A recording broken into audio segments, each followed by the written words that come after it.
ఇచ్చినటువంటి ప్రవచన వాక్యము ఇప్పుడు మనం చదువుకున్నటువంటి ఈ వాక్య భాగం. ఎవరైనా చదువుతారండి?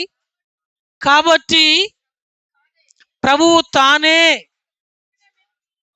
ఒక సూచన మీకు చూపును, ఆలకించుడి. కన్యక గర్భవతి అయి కుమారుని కని అతనికి ఇమ్మానుయేలను పేరు పెట్టును.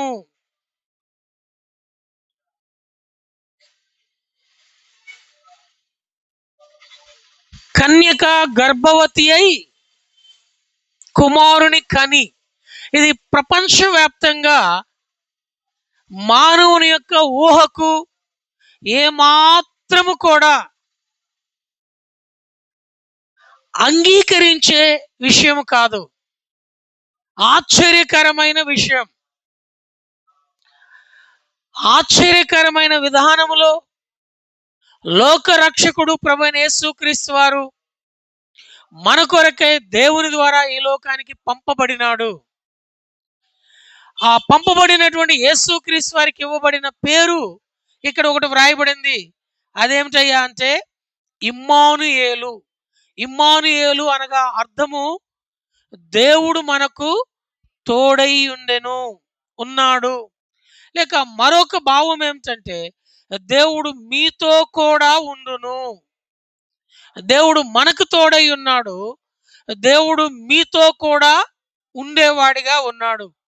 సమయ హద్దుబాటులను బట్టి ఆరాధన కొరకై ఏం చేస్తే ఏ తలంపు తీసుకుంటామంటే ఈ ఇమ్మానుయేలు అయిన దేవుడు మనకి తోడై ఉండడం ద్వారా మానవునికి కలుగుచున్న మేలేమిటి? నాన్న ఇటు కూర్చోండి, నా దగ్గరికి వచ్చి.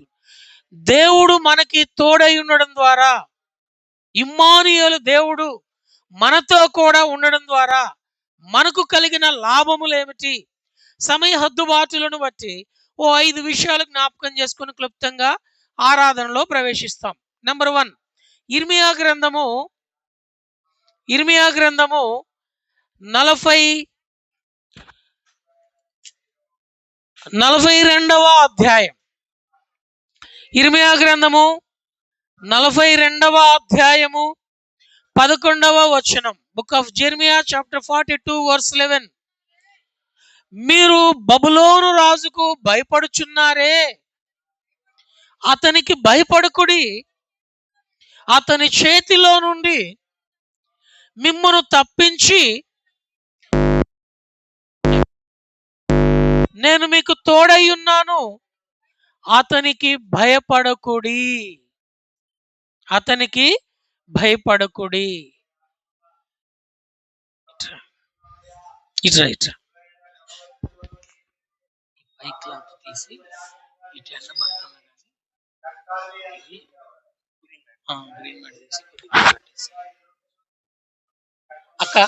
అక్క మీరు కొంచెం ఈ కుర్చీలోకి రండి.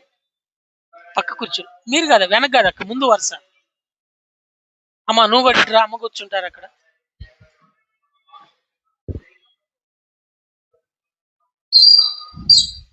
ఏమైనా బళ్ళు అడ్డం పెట్టండి, అది ఆటోలు రా. ఇమ్మానుయేలు దేవుడు మనకు తోడుగా ఉండడం ద్వారా కన్యక గర్భవతి అయి కుమారుని కనినటువంటి యేసుక్రీస్తు వారు ఈ సర్వమానవాళికి తోడుగా ఉండడం ద్వారా కలిగే మొదటి ఆశీర్వాదం లేక మొదటి మేలేమిటయ్యా అంటే దేవుడు మానవుని జీవితంలో ఉన్న భయాన్ని పోగొట్టి మానవుడు ఏ విషయాలకు భయపడుతూ ఉన్నాడో ఆ భయమును పోగొట్టి ఆ బంధకాల నుంచి విడిపించి దేవుడు వారిని ఏం చేస్తాడయ్యా అంటే రక్షిస్తాడు. దేవుడు వారిని ఏం చేస్తాడు? రక్షిస్తాడు. అయితే భూమి మీద ప్రభు అయిన యేసుక్రీస్తు వారు జన్మించక మునుపు మానవుడు ఏమై ఉన్నాడయ్యా అంటే భయముతో ఉన్నాడు. ఎలాంటి భయముతో ఉన్నాడు అని అంటే చూడండి, కీర్తనాకారుడు సెలవిస్తా ఉన్నాడు. 66వ కీర్తన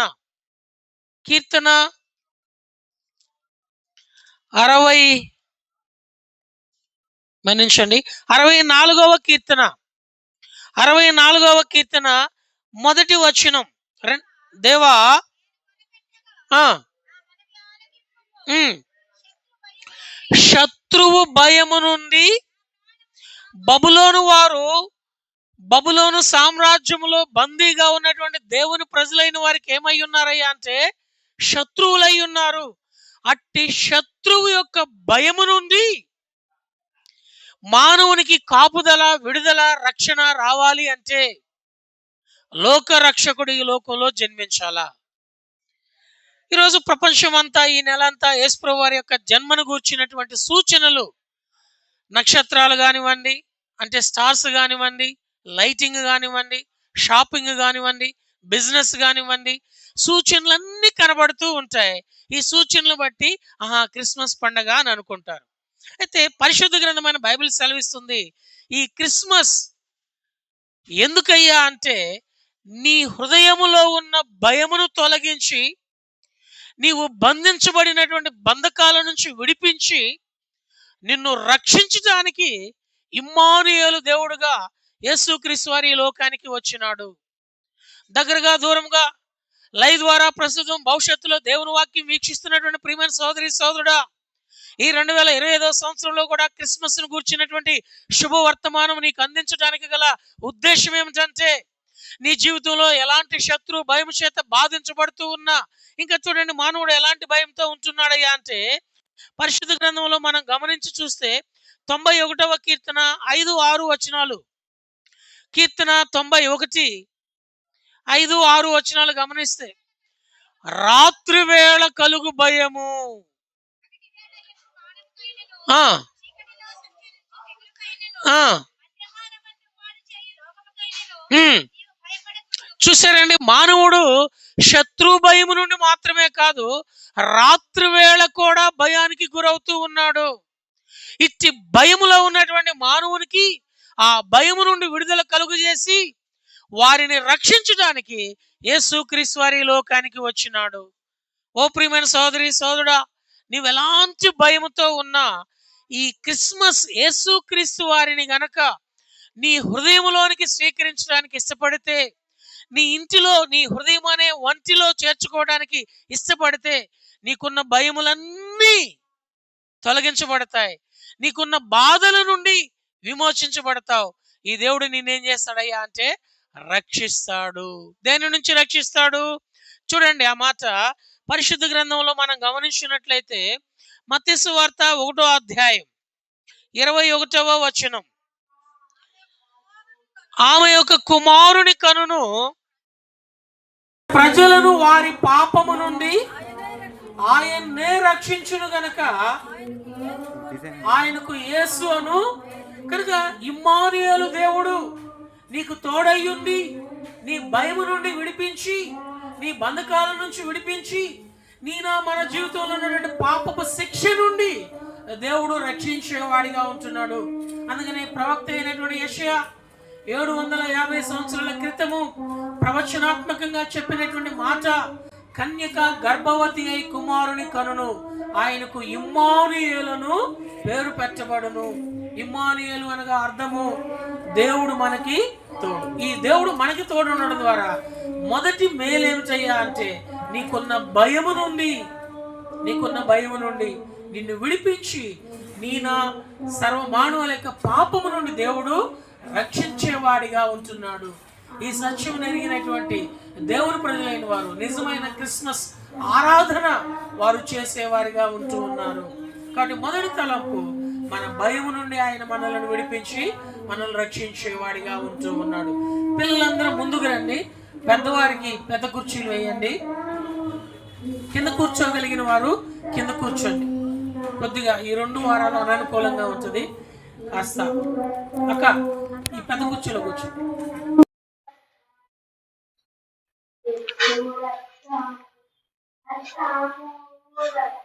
రెండవ చూస్తాం రండి, దేవుడు మనకి తోడై ఉండడం ద్వారా రెండవ మేలు ఏమిటి అంటే ఆదికాండము 28వ అధ్యాయము 15వ వచనం. ఆదికాండము 28వ అధ్యాయము 15వ వచనం, ఇదిగో నేను నీకు తోడయ్యుండి నీవు వెళ్ళు ప్రతి స్థలమందు నిన్ను కాపాడుచు ఆ ఇమ్మానుయేలు దేవుడు అనగా దేవుడు మనకి తోడై ఉన్నాడు. ఈ దేవుడు మనకి తోడై ఉండడం ద్వారా కలిగే రెండవ ఆశీర్వాదం ఏమిటంటే, నీవు వెళ్ళు ప్రతి స్థలములో దేవుడు నిన్నేం చేసేవాడు ఉంటున్నాడండి? కాపాడేవాడిగా ఉంటున్నాడు. ఈ 2025 సంవత్సరము జనవరి 1వ తేదీ నుంచి గడిచిన 11 మాసాలు, 12వ మాసంలో ప్రవేశపెట్టబడేంత వరకు గడిచిన 11 మాసాలు మనం వెళ్ళిన ప్రతి స్థలములో ఎన్నో రకాలైన అపాయాలు సంభవించాయి. ఎన్నో రకాలైన ప్రమాదాలు సంభవించాయి. రాత్రికాల సమయంలో ఒక ఫోన్ వచ్చింది. ఒక సహోదరుడు ఫోన్ చేస్తున్నాడు. అన్నా, మన ప్రియ సహోదరుడు యొక్క వానికి ముగ్గురు మగపిల్లలు, ముగ్గురికి పెళ్లిళ్ళైనాయి. వారు వారి స్వగ్రామానికి వెళ్ళి, చీరాల పట్టణం వారి స్వగ్రామం వెళ్ళి వస్తుంటే కారు ప్రమాదానికి గురయ్యారు. స్పాట్లో పెద్ద కుమారుడు చనిపోయాడు. స్పాట్లో. రెండో కుమారుడు పరిస్థితి క్రిటికల్‌గా ఉంది. మూడో కుమారుడు యొక్క పరిస్థితి తీవ్రమైన గాయాలు. ఏ అవయవం మిగిలిద్దో, ఏ అవయవం మిగలదో తెలీదు. ఇలాంటి ప్రతికూల పరిస్థితుల్లో, ఎందుకనగా ప్రభువు రాకడ గుర్తులు నెరవేర్చబడుతున్నప్పుడు ఎక్కడ కూడా ఒక్కరొక్కరు చనిపోరండి. మీరు మరణ వార్తలు ఎప్పుడు కూడా ఒక్కొక్కటి చూడరు. ఎలాగుంటదయ్యా అంటే, పాతాళము మందలు మందలుగా వారిని మృంగటానికి చూస్తా ఉంటుంది. అందుకనే షిప్ యాక్సిడెంట్ అయినా, ఫ్లైట్ యాక్సిడెంట్ అయినా, లారీ యాక్సిడెంట్ అయినా, ట్రాక్టర్ యాక్సిడెంట్ అయినా, టూ వీలర్స్ యాక్సిడెంట్ అయినా కానీ ఎలాగో ఏదైనా మరణ వార్తలు వింటున్నాము అంటే మందలు మందలుగా. చూడండి అన్నమాట. కీర్తన 49, 49వ కీర్తన 14వ వచనం. 49వ కీర్తన 14వ వచనం. వారు పాతాళములో మందగా కూర్చబడుదురు. చూసారండి? పాతాళములో 49వ కీర్తన 14వ వచనములో ఏమని వ్రాయబడిందంటే, పాతాళములో వారు మందగా కూర్చబడుదురు. మరణము వారికి ఏమయ్యున్నది? కాపరి అయినది. మరణము కాపరిగా ఉంటున్నటువంటి ఈ భూమి మీద పాతాళము పాపం చేసిన వారిని పట్టుకొని ఎవరిని మృంగుదునా అని పాపం పొంచి ఉంటున్నటువంటి ఈ మానవుని యొక్క జీవితంలో సృష్టికర్త అయిన దేవుడు, సర్వాధికారి అయిన దేవుడు, ఇమ్మానుయేలు దేవుడుగా కన్యక మరియ గర్భమున ఈ లోకంలో జన్మించడానికి గల కారణం ఏంటంటే, నీవు వెళ్ళు ప్రతి స్థలములో దేవుడు నిన్నేం చేయాలనుకుంటున్నాడండి? కాపాడి. నీవు వెళ్ళు ప్రతి స్థలములో నిన్ను కాపాడి నిర్ణయకాల సమయంలో నీ స్వదేశమైనటువంటి ఆ నిత్య రాజ్యంలో చేరేంత వరకు నిన్ను కాయటానికి దేవుడు తన కుమారుడైన యేసుక్రీస్తు అనే లోకానికి పంపించాడు. ఆ కాపుదలలోనికి రాగలిగిన మనము నిజమైన క్రిస్మస్ యొక్క ఆరాధనలో ప్రవేశించి ఆయనను ఆరాధించబద్దులం. మొదటిగా, దేవా, నా జీవితంలో కలుగుతున్న ప్రతి భయము నుండి నన్ను విడిపించి పాపము యొక్క శిక్ష నుండి నన్ను రక్షించడానికి లోకంలో నీవు నా కొరకే జన్మించి ఆ రక్షణ నాకు ప్రసాదించినందుకు ఏమిచ్చి నీ రుణాన్ని తీర్చగలను. రెండవదిగా, నేను వెళ్ళు ప్రతి స్థలములో తల్లి గర్భమున భూమి మీదకి వచ్చిన నాటి నుండి నేటి వరకు నేను అడుగుపెట్టు ప్రతి స్థలములో అనేక రకాలైన విధాలుగా మరణము నా మీద కాపరిగా వచ్చి నన్ను మృంగజూస్తూ వస్తే, నా కొరకే ఈ లోకంలో జన్మించిన నీవు మరణము నా మీద కాపరిగా ఉండకుండా నీవే నాకు కాపరిగా ఉండటానికి ఇమ్మానుయేలు దేవుడుగా నన్ను కాపాడుతూ వచ్చినందుకు ఏమిచ్చి నీ రుణాన్ని తీర్చగలను. అది రెండవ తలంపు. మూడవ చూస్తాం రండి. ఇమ్మానుయేలు దేవుడు మనకు చేస్తున్న మూడవ మేలేమిటనగా, పరిశుద్ధ గ్రంథంలో మనం గమనించినట్లయితే చూడండి, ఆదికాండము 39వ అధ్యాయం. ఆదికాండము 39వ అధ్యాయము 2, 3 వచనాలు. యెహోవా యోసేపునకు తోడైయుండెను గనుక అతడు వర్ధిల్లుచు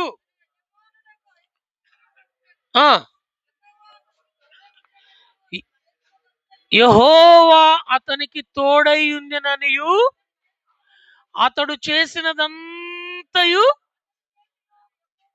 అతని చేతిలో యెహోవా సఫలము చేసెను. మూడవ తలంపు, ఈ ఇమ్మానుయేలు దేవుడుగా నీ కొరకు నా కొరకు లోకరక్షకుడు ఈ లోకంలోనికి రావడానికి గల కారణం ఏంటంటే, నీవు వర్ధిల్లుట కొరకై ఆత్మీయంగా, ఆర్థికంగా, ఆరోగ్యంగా అభివృద్ధి చెంది మానసికంగా ఆయన ఆలోచనలో వర్ధిల్లే దాని కొరకై ఈ దేవుడు నీకు తోడయ్యుండి నీవు చేయనుదంతయు ఏం చేస్తాడంట, నీ చేతిలో సఫలపరుస్తాడు.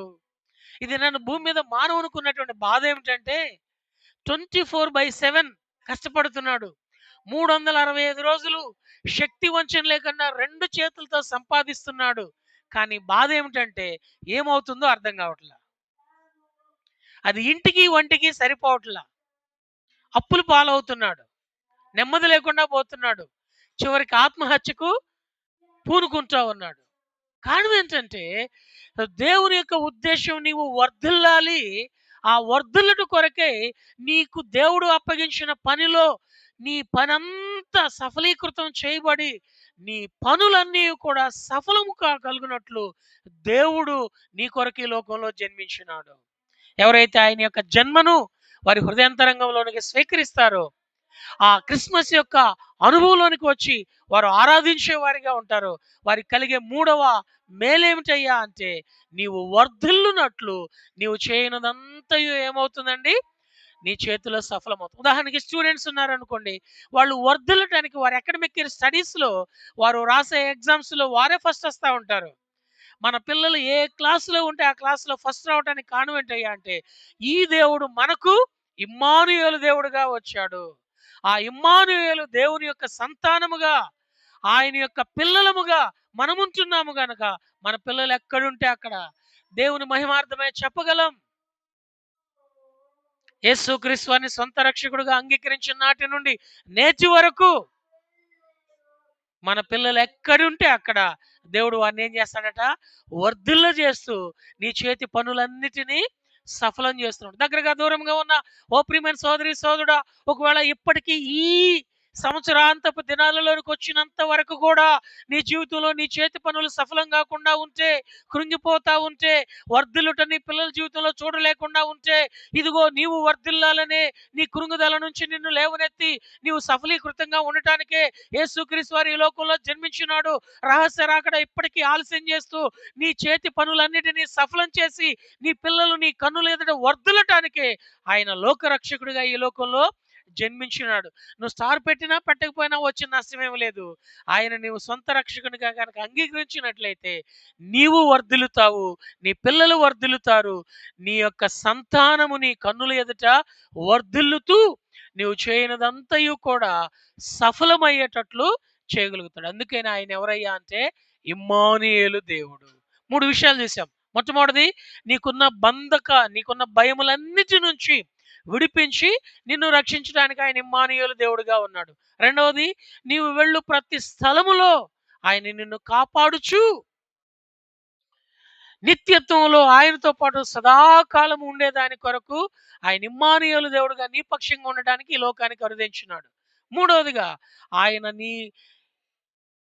నీ కనుల ఎదుట నీ సంతానము వర్ధిల్లుచు నీవు చేయనదంతయు సఫలం కావటానికి ఇమ్మానుయేలు దేవుడుగా ఆయన ఈ లోకానికి అరుదించింది. 4-5 చదువుకొని ఇట్ట 5 ఆ క్రిస్మస్ యొక్క అనుభవంలో మనము ఆయనను ఆరాధించబద్దులం. 4వది చూస్తాం రండి. ద్వితీయోపదేశకాండము 2వ అధ్యాయం 7వ వచనం. ద్వితీయోపదేశకాండము 2వ అధ్యాయము, నీ చేతి పనులన్నింటిలోనూ ఉమ్, ఉమ్, ఉమ్, ఉమ్. ఆ మాట గమనించండి. నీ దేవుడైన యెహోవా నీకు తోడై ఉన్నాడు, నీకేమియు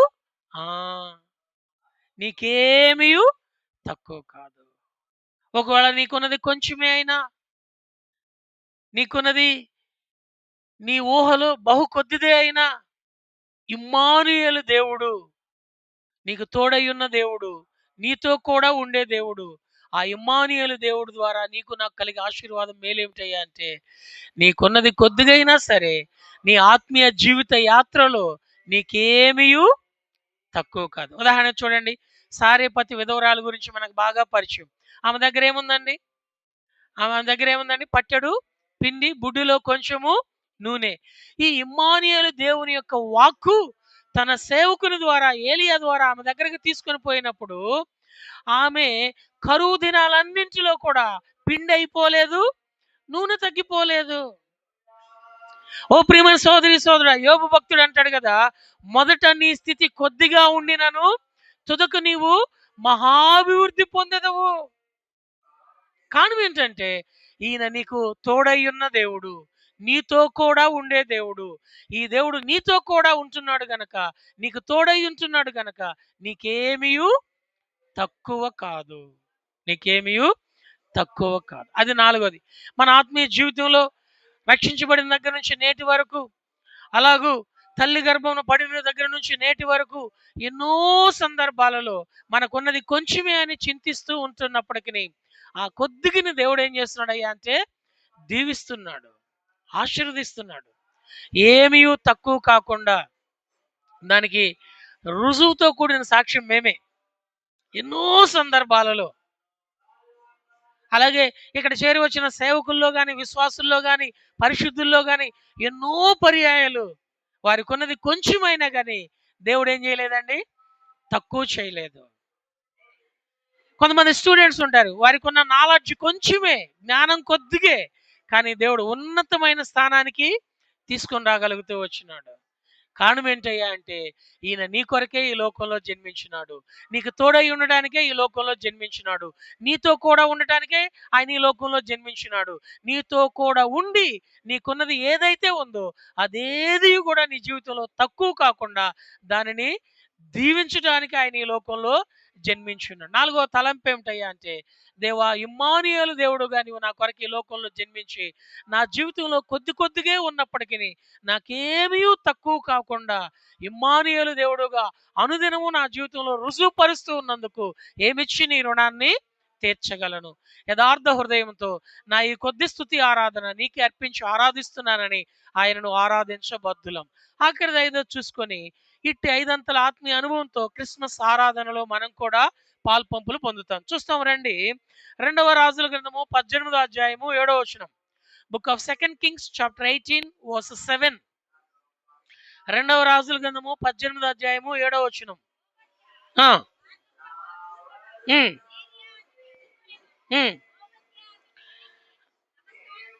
అమ్మా 2వ రాజుల గ్రంథం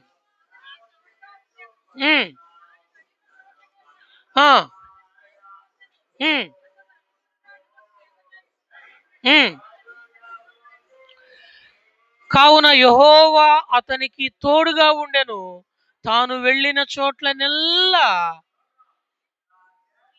అతడు జయము పొందెను. ఐదవ తలంపు ఏంటంటే, ఇమ్మానుయేలు దేవుడు నీ దేవుడుగా, నీ రక్షకుడుగా ఉన్నట్లయితే, ఆయన జన్మను నీ హృదయంలో స్వీకరించినట్లయితే, ఆయన యొక్క రక్షణ కార్యమును నీవు అంగీకరించినట్లయితే, ఈ దేవుడు నీకు తోడుగా ఉండి నిన్నేం చేస్తాడంటే, నీవు వెళ్ళిన చోట్లనెల్లా దేవుడు నీకేం చేస్తాడు, జయము, విక్టోరియస్ లైఫ్, జయ జీవితాన్ని ఇస్తాడు. ఇది నన్న మానవుడు ఎన్నో విషయాలలో ఓడిపోతా ఉన్నాడు, ఎన్నో విషయాలలో మానవుడు ఓడిపోతున్నాడు. అయితే దేవుడు 7 అంతల విషయాలలో జయశాలిగా ఉన్నాడు. ప్రపంచంలో ఎవ్వరికీ లేదు ఈ విజయం, ఒక్క యేసుక్రీస్తు వారికే ఉన్నది ఈ విజయం, 7 అంతల విజయం. ఏంటయ్యా ఆ విజయం అంటే, పాపం మీద విజయం పొందిన వారు ప్రభువైన యేసుక్రీస్తు వారు మాత్రమే. లోకం మీద విజయం పొందిన వారు ప్రభువైన యేసుక్రీస్తు వారు మాత్రమే. శోధన మీద విజయం పొందిన వారు ప్రభువైన యేసుక్రీస్తు వారు మాత్రమే. శాపం మీద విజయం పొందిన వారు ప్రభువైన యేసుక్రీస్తు వారు మాత్రమే. మరణము మీద విజయం పొందిన వారు ప్రభువైన యేసుక్రీస్తు వారు మాత్రమే. సమాధి మీద విజయం పొందిన వారు ప్రభువైన యేసుక్రీస్తు వారు మాత్రమే. నిత్య జీవమునకు మానవుని చేర్చడానికి, ఆ మానవునికి కూడా విజయాన్ని కలుగజేయవాడు ప్రభువైన యేసుక్రీస్తు వారు మాత్రమే. ఇటు 7 అంతల విజయం నీకు నాకు ఇవ్వటానికి ఆయన నీకు తోడై ఉంటున్నాడు. అది నిజమైన క్రిస్మస్. నీవు ఎక్కడికి వెళితే అక్కడ దేవుడు నీకు తోడై ఉండి నీకేం చేస్తాడు, విజయాన్ని ఇస్తాడు. అందుకని యెషయా ప్రవక్త 750 సంవత్సరాల క్రితం ఆయన ప్రవచనం ప్రవచించాడు. ఇదిగో కన్యక గర్భవతి అయి కుమారుని కనును, ఆయనకు ఇమ్మానుయేలను పేరు పెట్టబడును. ఇమ్మానుయేలు అనగా అర్థము దేవుడు మనకు తోడై ఉన్నాడు. ఆ దేవుడు మనకు తోడై ఉండడం ద్వారా 5 మేలులు జ్ఞాపకం చేసుకుంటూ వచ్చాం. మొదటిది, నీకున్న భయమంతటిని తొలగించి నిన్ను రక్షిస్తాడు. రెండవది, నీవు వెళ్ళు ప్రతి స్థలములో నిన్ను కాపాడి నిత్యత్వంలో ఆయనతో పాటు ఏలుబడి చేసేంత వరకు ఆయన కాపుదలను ఉంచుతాడు. సమయ హద్దుబాట్లను బట్టి ఎక్కువ రిఫరెన్స్లు చూపించట్లేదు, త్వరగా ముగించుకుందామని. మూడవది, ఆయన నీ కన్నుల ఎదుట నీ పిల్లలను వర్ధిల్ల చేసి నీ చేతి పనులన్నింటినీ ఏం చేస్తాడయ్యా అంటే సఫలం చేయటానికి ఆయన నీ లోకంలో నీ కొరకు జన్మించున్నాడు. నువ్వే పని ప్రారంభించినా నీ చేతి పనులను సఫలపరిచేవాడిగా ఉంటున్నాడు. నాలుగవది, ఆయన నీకు నాలుగోది ఏంటండి?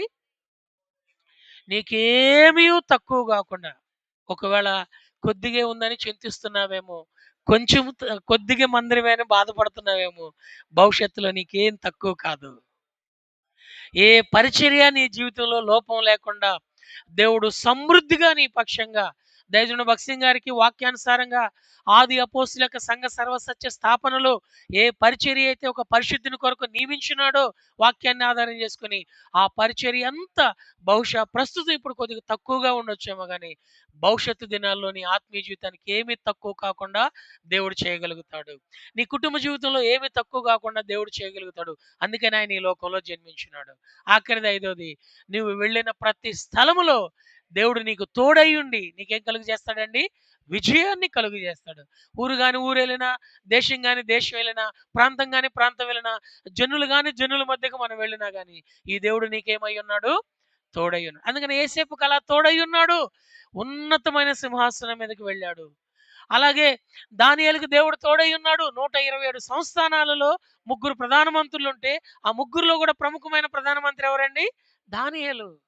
మొర్దెకైకి దేవుడు తోడై ఉన్నాడు. ఎస్తేరుకి దేవుడు తోడై ఉన్నాడు.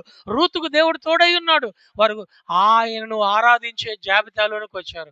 ఇది నన్ను నీకు నాకు మనకు దేవుడు తోడై ఉండటానికి ఇమ్మానుయేలు దేవుడుగా ఈ లోకంలో జన్మించినాడు.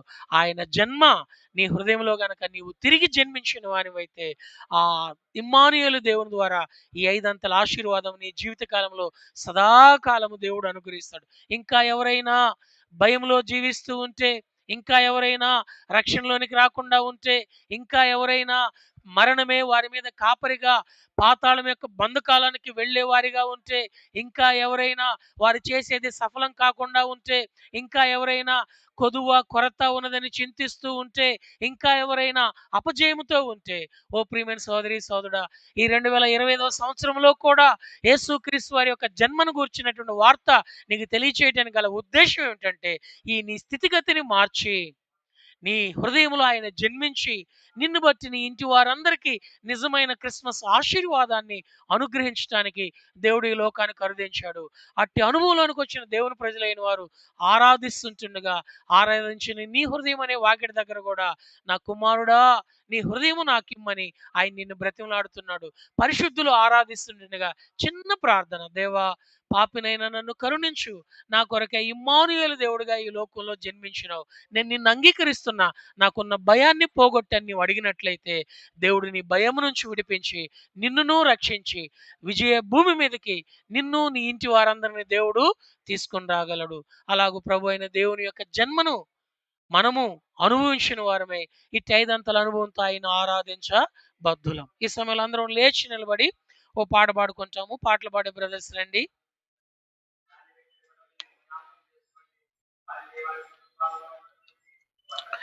అందరం లేచి నిలబడి ఓ పాట పాడుకుంటాము.